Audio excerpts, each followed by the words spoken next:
نحمده ونستعينه ونستغفره ونؤمن به ونتوكل عليه ونعوذ بالله من شرور أنفسنا ومن سيئات أعمالنا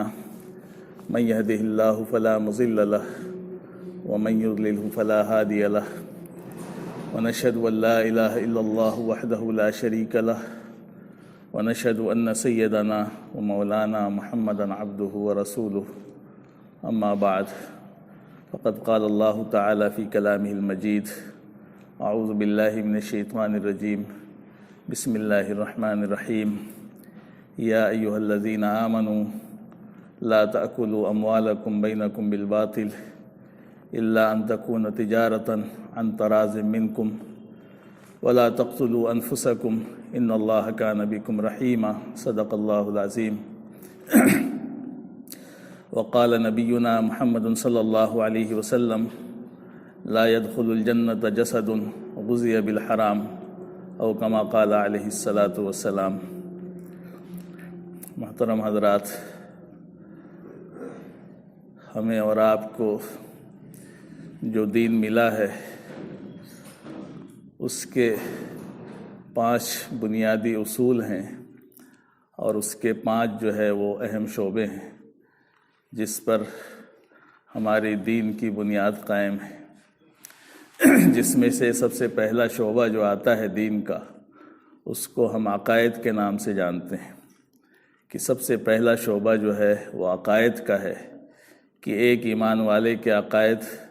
وہ ہونے چاہیے جو ہم سب کے آقا جناب محمد الرسول اللہ صلی اللہ علیہ وسلم ہمیں دے کر کے گئے اور جس پر صحابہ نے عمل کر کے دکھایا۔ تو جو عقائد اللہ علیہ وسلم نے صحابہ کو سکھائے وہی اصل عقائد ہیں، انہی عقائد پر اپنی زندگی گزارنا۔ دوسرا نمبر آتا ہے ہمارے دین میں عبادات کا، کہ دوسرے نمبر پر عبادات ہیں، اور عبادات میں جانتے ہیں نماز ہے، روزہ ہے، حج ہے، زکوٰۃ ہے، تلاوت ہے، یہ ساری چیزیں، ذکر و اذکار ہیں، یہ سب چیزیں جو ہے عبادات کے شعبے میں آتی ہیں۔ تو یہ ہمارے دین کا دوسرا شعبہ ہے۔ تیسرا جو شعبہ ہے اس کا نام ہے معاملات، کہ دین کا ایک تیسرا اور بڑا اہم شعبہ ہے جس کو ہم کہتے ہیں معاملات۔ معاملات کا مطلب ہوتا ہے کہ آپس کے جو معاملے ہیں، تجارت کا لین دین ہے، خرید و فروخت ہے، ایک دوسرے کے ساتھ تجارت اور پارٹنرشپ اور شرکت ہے، اور بھی معاملات ہوتے ہیں نکاح کے وغیرہ وغیرہ، اس کے بارے میں اس میں بحث ہوتی ہے۔ اور چوتھی چیز جو ہے ہمارے دین میں، چوتھا جو شعبہ ہے اس کو ہم معاشرت کے نام سے جانتے ہیں۔ معاشرت کا مطلب ہوتا ہے رہن سہن، یعنی ایک دوسرے کے ساتھ رہنا سہنا، اس کے جو مسائل ہیں اس سے بحث کی جاتی ہے کہ ایک انسان، ایک ایمان والا اپنی بیوی کے ساتھ کیسے پیش آئے گا، شوہر بیوی کے ساتھ، بیوی شوہر کے ساتھ، بھائی کے ساتھ، ماں باپ کے ساتھ، ماں باپ اولاد کے ساتھ، پڑوسی کے ساتھ، معاشرے میں کیسے رہنا ہے، ہمیں دوسروں کے ساتھ کیسے پیش آنا ہے، اس کے سلسلے میں معاشرت، رہن سہن۔ اور 5واں جو شعبہ ہے اس کو ہم اخلاقیات کے نام سے جانتے ہیں کہ اخلاق کا شعبہ اہم شعبہ ہے۔ تو بہرحال بہت سے شعبے ہیں ہمارے دین کے، جس میں 5 یہ بنیادی شعبے ہیں جس پر انسان اگر عمل کرے تو اسے دیندار کہا جائے گا۔ اگر یہ 5 چیزیں اس کی زندگی میں ہوں تو اس کو کہا جائے گا کہ یہ بندہ دیندار ہے، اور اگر اس میں سے کچھ چیزیں پائی جاتی ہیں، کچھ نہیں پائی جاتی ہیں، تو وہ دیندار نہیں، بھلے وہ دعویٰ کرے۔ ہمارے معاشرے میں چونکہ بس جو چیزیں رائج ہیں، عبادات، انسان اسی پر سارا زور لگاتا ہے اور اسی کو دیکھتا بھی ہے اور اسی پر ساری رائے قائم کرتا ہے۔ کون کتنا بڑا نمازی ہے، کتنے حج کیے ہیں، کتنا زیادہ روزے رکھتا ہے، کتنی بڑی پگڑی اس نے باندھ لی، کیسا کپڑا پہن لیا، اس کو جو ہم نے ایک دین کا خاکہ بنا لیا کہ بس اسی کا نام دین ہے۔ حالانکہ آپ جب آئیں گے اسلامی اس میں آئیں گے تعلیمات میں، ہماری جو فقہ حنفی کی سب سے مشہور کتاب ہے ہدایہ، تو ہدایہ میں آپ پڑھیں گے تو صرف ایک جلد میں عبادات کا تذکرہ ہے، یعنی نماز، روزہ، حج، زکوٰۃ وغیرہ۔ باقی جو اس کی 3 جلدیں ہیں اس میں معاملات کا تذکرہ ہے۔ تو معاملات بہت زیادہ ہے اور بڑی اہمیت ہے، اس لیے کہ معاملات کا اثر عبادات پر پڑتا ہے۔ انسان کے معاملات اچھے نہ ہوں تو چاہے جتنی اچھی عبادت کر لے، اس کی عبادت میں وہ روح نہیں پیدا ہو سکتی، اس لیے کہ جب وہ معاملات اچھے نہیں ہوں گے تو وہ کیا کرے گا؟ معاملات اچھے ہونے کا مطلب یہ ہے کہ جو اس کے اندر رزق جائے گا وہ حلال نہیں ہوگا، جو وہ مال کھائے گا وہ درست نہیں ہوگا۔ تو جب مال درست نہیں ہوگا تو پھر سارا معاملہ ہی خراب ہوگا۔ اس لیے کہ عبادات کے صحیح ہونے کے لیے یہ بھی شرط ہے کہ انسان حلال کھائے۔ اسی لیے حدیث میں آتا ہے کہ ایک بندہ بہت لمبا سفر کرتا ہے، دور دراز کا سفر کرتا ہے، اور وہ کہہ لیجئے گردآلود ہو جاتا ہے، اس کے بالوں میں بھی گردہ ہے اور پورے بدن بھی اس کا گردے سے بھرا ہوا ہے، اور وہ جاتا ہے، مثال کے طور پر وہ بیت اللہ پہنچ جاتا ہے، اور جا کر کے کعبے کی چادر اور اس کا دروازہ پکڑ کر کے لپٹ کر کے روتا ہے، لیکن اس کی دعا قبول نہیں ہوتی۔ کیوں نہیں قبول ہوتی ہے؟ فرمایا کہ اس کا کھانا حرام، اس کا پینا حرام، اس کا لباس حرام، اس کا رہن سہن حرام، اور اس کا پورا جسم حرام سے پرورشوار ہے۔ تو اگر وہ کعبے کی چادر پکڑ کر کے بھی دعا کرے گا تو دعا قبول نہیں ہوتی۔ ہمارے اللہ والوں نے لکھا، حضرت مولانا یعقوب نانوتوی رحمۃ اللہ علیہ کے بارے میں لکھا کہ ان کی کسی نے دعوت کی تو ان کے یہاں انہوں نے کھانا کھا لیا، ان کی کمائی کچھ مشکوک تھی، تو انہوں نے لکھا کہ اس کھانے کے بعد کئی مہینے تک، کتنے دنوں تک عبادت میں دل نہیں لگتا تھا اور گناہ کی طرف دل مائل ہوتا تھا۔ تو جب اندر غذا خراب جائے گی تو دل بھی خرابی کی طرف مائل ہوگا، کہ انسان اگر صحیح رزق نہیں کھاتا ہے تو اس کا دل بار بار گناہوں کی طرف مائل ہوگا، اس کے اندر رجحان پیدا ہوگا کہ غلط کام کرے، غلط جذبات پیدا ہوں گے۔ لیکن اگر اچھی غذا کھاتا ہے، صاف ستھری غذا کھاتا ہے، حلال رزق استعمال کرتا ہے، تو اس کا دل جو ہے عبادت کی طرف لگے گا، اللہ کی طرف رجوع ہوگا، وہ نیک کام کرے گا۔ تو بڑا اہم شعبہ ہے معاملات کا۔ اسی لیے حضرت عمر رضی اللہ عنہ کی خدمت میں ایک صاحب آئے اور انہوں نے ایک صاحب کی تعریف شروع کر دی، بہت تعریف کرنی شروع کی۔ تو حضرت عمر رضی اللہ عنہ نے ان سے پوچھا کہ اچھا یہ بتاؤ، حضرت عمر تو چونکہ بڑا اونچا مقام رکھتے ہیں، اللہ نے ان کو بڑا اونچا مقام دیا تھا اور بڑے سمجھ بوجھ والے انسان تھے، اسی لیے اللہ کے وسلم نے فرمایا تھا کہ لو کان بعدی، یعنی میرے بعد اگر کوئی نبی ہوتا تو وہ عمر ہوتے، یعنی میرے بعد نبوت کا دروازہ بند ہو گیا۔ اب اگر کوئی کہتا ہے کہ میں نبی ہوں تو ظاہر سی بات ہے وہ ایک نمبر کا جھوٹا ہے، اب اس سے نہ دلیل مانگنے کی ضرورت ہے نہ اس کے بارے میں تحقیق کرنے کی ضرورت ہے، وہ تو جھوٹا ہے۔ تو اس لیے فرمایا کہ اگر میرے بعد کوئی نبی ہوتا تو وہ عمر ہوتے۔ تو وہ شخص تعریف کیے جا رہا تھا، تو حضرت عمر نے اس سے پوچھا کہ اچھا یہ بتاؤ، جس کی تم تعریف کر رہے ہو تم نے اس کے ساتھ معاملات کیے ہیں؟ کہا کہ نہیں، میں نے معاملات تو نہیں کیے اس کے ساتھ۔ کہا کہ تم نے اس کے ساتھ سفر کیا ہے؟ کہا نہیں، سفر بھی نہیں کیا ہے۔ تو کہا کہ بس اس کی ظاہری عبادت کو دیکھ کر کے تم نے سمجھ لیا کہ یہ بڑا نیک ہوگا۔ تو یہ ہمارے معاشرے میں بڑا عام ہے، کسی کو دیکھ لیا کہ بڑا نماز پڑھ رہا، بس اس کے ہاتھ پہ بیعت ہو گئے اور لے جا کے وہ پتہ نہیں کس گڈھے میں گرا دے۔ اور آج کل تو بہت سے لوگ صرف عبادت دھوکہ دینے کے لیے بھی کرتے ہیں۔ بہت ایسے واقعات آپ کو مل جائیں گے کہ بہت سے لوگ جو ہے اس لیے عبادت کر رہے تھے کہ لوگوں میں چرچا ہو جائے کہ بڑے نیک ہیں، اس کے بعد سب کا پیسہ جمع کیا، چلتے بنے۔ لوگ یہی سمجھ رہے تھے یہ تو بڑے نمازی ہیں، بڑے نیک ہیں، یہ تو دن بھر تسبیح پڑھا کرتے ہیں۔ تو یہ تسبیح، یہ چہرہ اور یہ مہرہ، یہ چیزیں جو ہیں یہ کوئی پکی علامت نہیں ہے کسی کے صحیح ہونے کی۔ دھوکہ کھا جائیں گے آپ اگر اس میں پڑیں گے تو۔ یہ ہماری شریعت کہتی ہے، حضرت عمر نے ہمیں یہ سکھایا اور ہمارے نبی نے بھی یہی سکھایا کہ پورا دین جب ہی کہا جائے گا جب اس کی زندگی میں یہ پانچوں شعبے ہوں گے، جب ان پر عمل ہوگا تب کہا جائے گا کہ دیندار ہے۔ ہمارے معاشرے میں حج کر کے چلے آئیے، بہت بڑے حاجی صاحب ہو گئے، ان کے معاملات نہیں دیکھیں گے، ان کا رجسٹر نہیں کھلے گا، کتنے لوگوں کا لے کے بیٹھے، کس کی زمین مار لی، کس کا کیا کیا، نہیں، بس سب بھول جائیے، حاجی صاحب ہیں۔ کوئی حاجی واجی صاحب وہاں نہیں چلتا اللہ کے۔ کوئی نمازی صاحب نہیں چلتا ہے، وہاں تو جو صحیح ہوگا وہی چلتا ہے۔ اسی لیے حدیث میں آتا ہے کہ ایک بندہ جائے گا اللہ کے ہاں تو اس کے پاس عبادتوں کا پہاڑ ہوگا،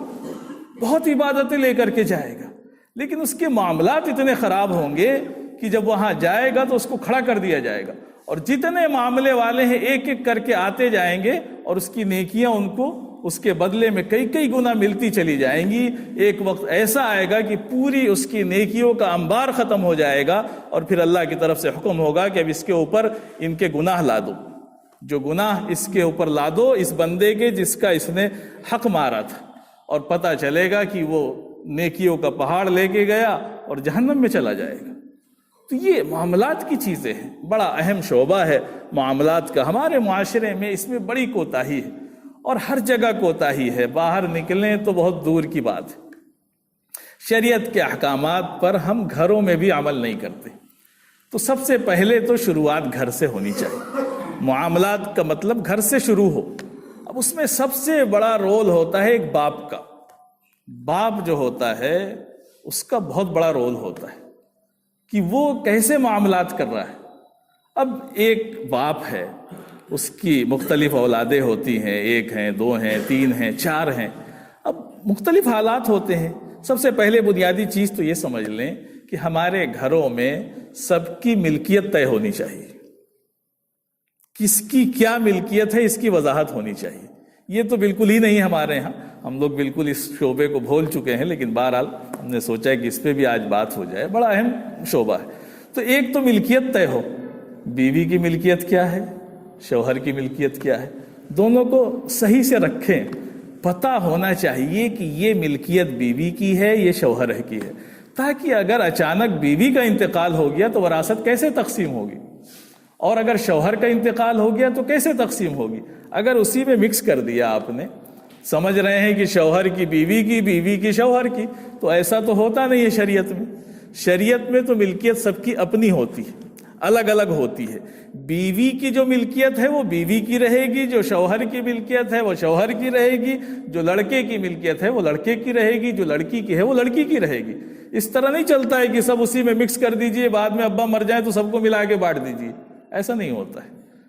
کہیں پہ ایسا ہوتا ہے کہ بیوی بھی کما رہی ہے، شوہر بھی کما رہا ہے، تو ملکیت طے ہو۔ نہیں بھی کما رہی ہے تو اس کے زیورات ہیں، کچھ سامان اس کے ابا نے اس کو دیا ہے اپنی لڑکی کو، وہ اس کی ملکیت ہے، تو اس کی ملکیت ہے تو لکھ کر کے رکھ دیجئے کہ بھائی یہ ہماری بیوی کی ملکیت ہے، یہ چیز ہے، تاکہ اگر بیوی کا انتقال ہو تو کسی عالم سے جا کے مسئلہ پوچھ لیں کہ ہماری بیوی کی یہ چیزیں چھوٹی تھیں، اس کی وراثت کیسے تقسیم ہوگی، کیسے بٹے گا۔ شوہر کا انتقال ہو تو اس کی بھی ملکیت پتہ ہو کہ یہ اس کی ملکیت ہے، لڑکے کی ملکیت ہے تو وہ بھی پتہ ہونی چاہیے، تو کس کی کیا ملکیت ہے یہ چیزیں ہمارے ہاں واضح ہونی چاہیے، یہ بہت بنیادی چیز ہے۔ تو ملکیت واضح کر لیں۔ اب اس میں بہت سی گڑبڑیاں کیا ہوتی ہیں، جیسے اب ہم دکان کرتے ہیں، اب پتہ چلا کہ ایک دکان ابا نے کھولی، اب دھیرے دھیرے لڑکا بڑا ہوا تو ابا بوڑھے ہو گئے، اب لڑکا بیٹھنے لگا دکان پہ، لیکن اب لڑکا بیٹھنے تو لگا لیکن ایسے ہی بیٹھ رہا ہے، اس میں کوئی نظام طے نہیں کیا آپ نے۔ لیکن شریعت کا حکم کیا ہے کہ جب آپ لڑکے کو بیٹھائیں تو اس میں طے کر دیں۔ اگر آپ نے اپنے لڑکے کو بٹھایا دکان پہ تو کس حیثیت سے بٹھایا؟ ایک ملازم کی حیثیت سے بٹھایا آپ نے کہ بھائی جیسے ہم کسی اور کو رکھتے اپنے لڑکے کو اپنے دکان پہ رکھ لیتے ہیں۔ تو اگر آپ نے رکھا تو اسی وقت اس کو طے کر دیجئے کہ یہ ہمارا لڑکا جو دکان پہ بیٹھ رہا ہے یہ بحیثیت ایک ملازم کے ہے، اور اس دکان سے جتنی کمائی ہوگی اس میں سے اس کو اتنی تنخواہ ملے گی، 10,000 روپے 20,000 روپے جو طے کر دیا آپ نے، تو وہ اس کو تنخواہ ملے گی۔ اب اس تنخواہ کو اپنے بینک میں جمع کرے، جہاں چاہے خرچ کرے، وہ اس کی مرضی، اس کی ملکیت ہوگی، وہ لڑکے کی ملکیت ہوگی۔ نہیں آپ نے اگر اس کو ملازم کی حیثیت سے نہیں رکھا ہے تو ہو سکتا ہے آپ نے اس کو ایک معاون کی حیثیت سے رکھا ہوگا کہ آپ کی مدد کرے، تو اس میں بھی معاملہ طے ہونا چاہیے کہ بھائی اس کو کیا ملے گا اس میں سے اگر وہ آپ کی مدد کر رہا ہے تو۔ اسی طرح سے یا آپ اس کو ایک پارٹنر کے طور پہ رکھ رہے ہیں اپنے لڑکے کو دکان پہ، تو وہ بھی طے کر دیجئے کہ بھائی یہ پارٹنر کے طور پر ہے، جتنی کمائی ہوگی اس میں سے 10%، 20%، 30% ہمارے لڑکے کا ہوگا۔ تو یہ اگر وضاحت ہو جائے تو اس سے مسئلے بڑے آسان ہو جائیں گے۔ اب ہوتا کیا ہے کہ ہم باپ نے لڑکے کو دکان پہ بٹھا دیا، عام طور سے جو بڑا لڑکا ہوتا ہے اسی کو بٹھا دیا جاتا ہے۔ بہت سے لوگ چھوٹے ہوتے ہیں، اب ان کی پڑھائی چل رہی ہے، اسی میں سے خرچ ہو رہا ہے، اسی میں سے کمائی ہو رہی ہے۔ اب مسئلہ کب پیش آتا ہے؟ پتہ چلا کہ ادھر لڑکے پڑھتے رہے، خرچ بھی ہوتا رہا، وہ تو اچھے عہدوں پہ چلے گئے،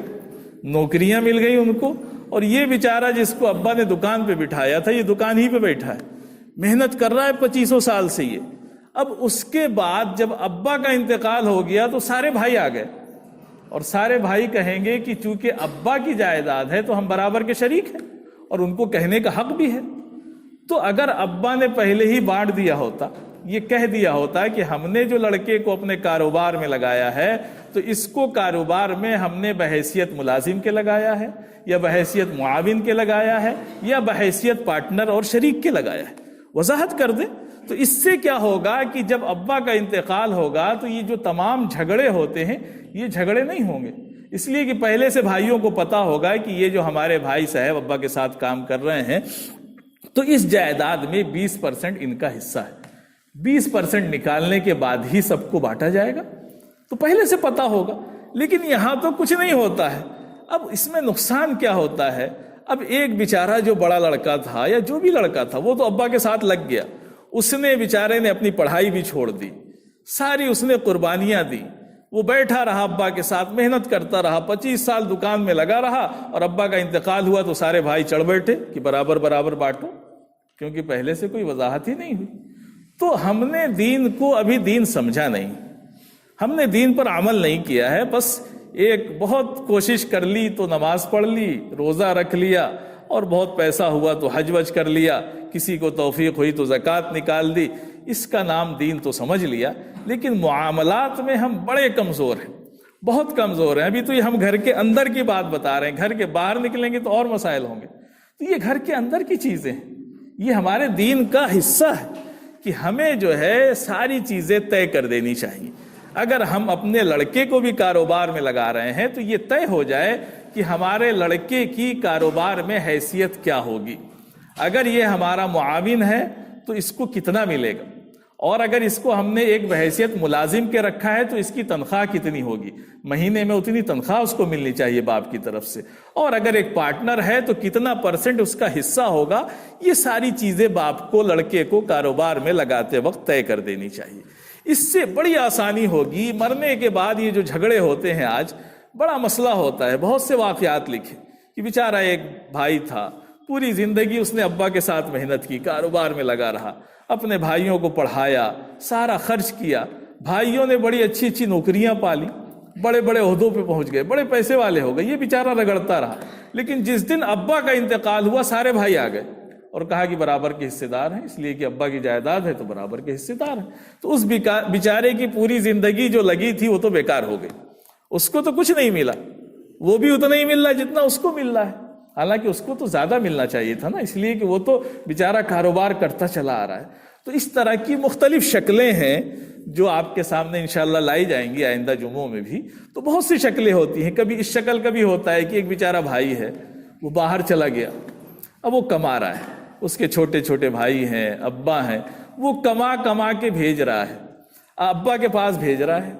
ابا کیا کر رہے ہیں، گھر میں خرچ بھی کر رہے ہیں جتنا خرچ ہوتا ہے، اور ساتھ ساتھ جائیداد بھی بنا رہے ہیں۔ اب جب وہ جائیداد بنا رہے ہیں تو اپنے نام سے بنا رہے ہیں،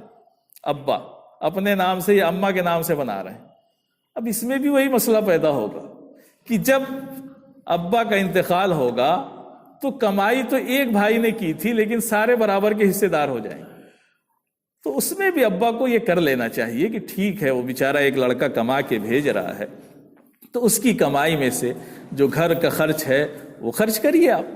خرچ کرنے کے بعد جو بچے تو کچھ جائیداد اس کے نام بنائیے، جو لڑکا کما کے بھیج رہا ہے اس کو بتا دیجئے کہ بھائی دیکھو، ایسا ہوتا کیا ہے کہ ہم جب چھوٹے ہوتے ہیں تو بڑی آپس میں محبتیں ہوتی ہیں ایک دوسرے سے، بڑے تعلقات اچھے ہوتے ہیں، تو ہم اسی کو پوری زندگی کے لیے سوچتے ہیں، یہ سوچتے ہیں کہ اب کبھی لڑائی تھوڑی ہوگی۔ حالانکہ شادی کے بعد کیا ہوتا ہے، یا جب عورتیں گھر میں آ جاتی ہیں تو کچھ سال کے بعد کیا ہوتا ہے، یہ سارے گھروں میں واضح ہے۔ یہ کہنے کی باتیں ہوتی ہیں، ایک بھائی کا اتنا بڑا دشمن ہو جاتا ہے کہ شاید دشمن بھی اتنا بڑا دشمن نہ ہو، اور وجہ کیا بنتی ہے؟ یہی زمین جائیداد۔ تو اگر پہلے ہی یہ کر دیں، ابا ہوشیاری کریں، اپنے دماغ کا صحیح استعمال کریں، تو اس لڑکے کی کمائی کا صحیح استعمال کریں کہ گھر میں جو خرچ ہے خرچ کریں، اس کے بعد جو زمین جائیداد بنائیں تو اس لڑکے کے نام سے بنائیں۔ اب اگر دوسرے اپنے لڑکے کے نام بنانی ہو تو اس لڑکے سے پوچھ لیں کہ بھائی دیکھو تمہارے نام اتنی زمین جائیداد بنا دی ہے، اب کہو تو تمہارے بھائی چھوٹے ہیں، کمزور ہیں، ان کے نام بھی بنا دیں، تو مسئلہ واضح ہوگا۔ اس کے بعد جب ابا کا انتقال ہوگا تو کوئی جنگ بھی نہیں ہوگی اور اس بیچارے کا نقصان بھی نہیں ہوگا جو پوری زندگی رگڑتا رہا، اور جب بڑھاپا آیا تو اس کے ہاتھ سے سب چلا گیا۔ تو یہ ہمارے دین کی چیزیں ہیں۔ معاملات جو ہے بڑا اہم شعبہ ہے کہ ہمارے معاملات درست ہونے چاہیے۔ تو گھر کے اندر سے ہم اس کی کوشش کریں، اب جو باتیں آج بتائی ہیں اسی پر عمل کرنے کی کوشش کریں۔ ایک تو سب کی ملکیت اپنی اپنی واضح کر لیں۔ شوہر کی ملکیت میں کیا چیزیں ہیں وہ اس کو لکھ لے، اس کو واضح کر دے۔ بیوی کی ملکیت کیا ہے، بیٹے کی ملکیت کیا ہے، ساری ملکیتیں بالکل واضح ہونی چاہیے، تاکہ بیوی کا انتقال ہو تو اس کی وراثت کا صحیح تقسیم ہو جائے، شوہر کا انتقال ہو تو اس کی وراثت کا صحیح تقسیم ہو جائے، بیٹے کا انتقال ہو تو کوئی جھگڑا نہ ہو، باپ کا، تو ساری چیزیں ملکیتیں طے ہو جائیں۔ جو ہمارے اللہ والے ہوتے تھے، بڑے ان کے واقعات لکھے ہیں مفتی شفیع صاحب، جن کی یہ تفسیر رکھی ہوئی 8 جلدوں میں، پاکستان کے مفتی اعظم تھے، یہیں کے رہنے والے تھے دیوبند کے۔ تو ان کے بارے میں لکھا ہے کہ جب ان کا انتقال کا وقت قریب آ گیا تو اتنا احتیاط کرتے تھے کہ وہ اپنے کمرے میں کھانے کے برتن بھی نہیں رہنے دیتے تھے، اور کہتے تھے کہ جیسے ہی ہم کھا لیں یہ برتن باہر لے کر کے جاؤ، اس لیے کہ انہوں نے یہ لکھ دیا تھا کہ اس کمرے میں جو سامان ہے وہ میری ملکیت ہے، اس کے باہر جو سامان ہے وہ میری بیوی کی ملکیت ہے، انہوں نے طے کر دیا۔ تو اب وہ چاہتے تھے کہ ایک برتن بھی میرے پاس نہ رہے۔ تو اب آپ دیکھیں، اب ان کا جب انتقال ہوا، خیر یہ تو اللہ والے تھے، چلے گئے صاف ستھرے معاملات کر کے، ان کا انتقال ہوا تو ایک مفتی تقی عثمانی صاحب جو ہیں، جو ان کے پیر ہیں، تو ان کے بارے میں لکھا کہ ان کا انتقال ہو گیا، تو وہ بھی بڑے بوڑھے تھے، انہوں نے جنازے کی نماز پڑھائی، اور ان کے خاندان کے لیے بڑے تعلقات والے تھے، بہت اللہ والے تھے وہ بھی۔ تو ان کے بارے میں لکھا عبدالحی عارفی صاحب، تو وہ جو ہے ان کو ان لوگوں نے جو ہے، ان کے لڑکوں نے، مفتی تقی صاحب وغیرہ کے جو گھر کے لوگ تھے، تو کچھ دوائیاں بچ گئی تھیں، کچھ خمیرے تھے، کچھ طاقت کی چیزیں تھیں، تو انہوں نے لے جا کر کے ان کو دے دی کہ ابا کا تو انتقال ہو گیا، آپ کی بھی صحت بڑی خراب ہے، آپ ان کو استعمال کر لیں۔ تو انہوں نے کہا کہ نہیں بھائی، یہ آپ کے ابا کا بھی انتقال ہو گیا تو یہ تو وراثت کی چیز ہو گئی، ہم کیسے استعمال کر سکتے ہیں؟ اس کو استعمال کرنے کے لیے اب آپ کے سارے بھائی اور بہن اجازت دیں گے تب میں استعمال کر سکتا ہوں، یہ آپ کی ملکیت نہیں ہے۔ وہ جو چھوڑ کر کے وہ گئے، وہ ایک خمیرہ ہی صحیح، لیکن اس خمیرے کی میں بھی وراثت ہوئی، اس لیے کہ وہ ابا کی ملکیت تھی۔ تو اب اگر سارے بھائی بہن اجازت دے تبھی میں استعمال کروں۔ اتنی احتیاط، یہ معاملات کی چیزیں ہیں، اس لیے کہ انسان جو ہے یہاں پر گڑبڑ کر کے قبروں میں تو چلا جاتا ہے، لیکن اس کی روح کو چین نہیں ملتا ہے، اس لیے کہ وہ اتنے گڑبڑ معاملات کر کے گیا ہے دنیا میں کہ یہاں پر جھگڑے ہو رہے ہیں، لڑائیاں چل رہی ہیں، آپس میں بھائی مر رہے ہیں، اس لیے کہ باپ نے صحیح معاملہ نہیں کیا، تو اب وہ قبر میں پریشان ہے اور بچے یہاں پر پریشان ہیں۔ تو میرے عزیز بھائیوں، ہمیں اس کی کوشش کرنی ہے کہ اپنے معاملات کو درست کریں، جو بھی اس کی شکلیں ہو سکتی ہیں، اپنی ملکیت ساری چیزیں لکھ کر کے رکھ دیں کہ یہ ہمارا بینک میں جمع ہے تو اتنا ہمارا ہے، اتنا ہماری بیوی کا ہے، یا اتنا ہمارے فلاں بیٹے کا ہے، یہ فلاں کا ہے، یہ فلاں کا ہے، ساری چیزیں واضح ہوں، تاکہ جب ہم اس دنیا سے جائیں تو کوئی جھگڑا بھی نہ ہو اور اللہ کے یہاں ہماری پکڑ بھی نہ ہو، دونوں چیزیں صاف ستھری ہوں گی تو انشاءاللہ اللہ کے ہاں بھی ہم سرخرو ہوں گے، اس لیے کہ اللہ نے اس کا حکم دیا ہے۔ پوری قرآن میں جو سب سے بڑی آیت ہے، یا ایھا الذین آمنوا اذا تداینتم بدین الی اجل مسمی، پوری جو لمبی سب سے قرآن کی آیت ہے، یہ معاملات کے سلسلے میں، آپ پڑھیں اس کو 3 پارے میں۔ تو معاملات پر بڑا زور ہے، معاملات اگر ہمارے درست ہو جائیں گے، صحیح ہو جائیں گے تو انشاءاللہ جو ہے ہماری عبادتوں میں بھی برکت ہوگی، اس لیے کہ جب معاملات گڑبڑ ہوتے ہیں تو ہم حرام مال کھا رہے ہوتے ہیں، ہے نا؟ اور قرآن یہی کہہ رہا ہے کہ یا ایھا الذین آمنوا لا تأکلوا اموالکم بینکم بالباطل، اے ایمان والو ایک دوسرے کا مال غلط طریقے سے مت کھاؤ۔ تو ہم غلط طریقے سے کھا رہے ہیں، کوئی لڑکے کا مار کے کھا رہا ہے، کوئی باپ کا، کوئی بہن کا حصہ مار کے کھا رہا ہے، کوئی کسی کا۔ تو وہ چیزیں نہیں ہونی چاہیے، اور بھی انشاءاللہ اس پر باتیں ہوں گی۔ اللہ تبارک و تعالی ہمیں اس پر توفیق دے کہ ہم معاملات کو درست کرنے والے اور گھروں میں اپنے چیزوں کو درست کرنے والے ہو جائیں۔ وآخر دعوانا